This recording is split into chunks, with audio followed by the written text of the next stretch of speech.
How to sign up for Sweet Wallet account. In this video, I will show you how can you easily create your account on Sweet Wallet. So without any delay, let's get into it.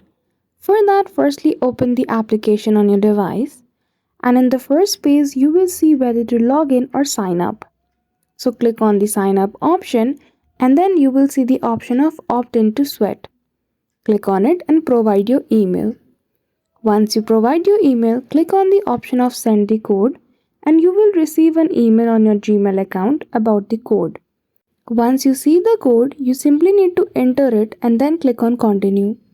After that, you will see the option of login to your Sweet Wallet option. Click on it and then now you will be directed to a page where you see the login option. After that, you need to provide your details to simply log into your account. And that's all.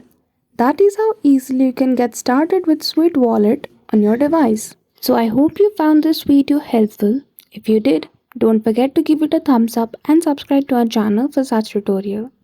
Thank you for watching till the end.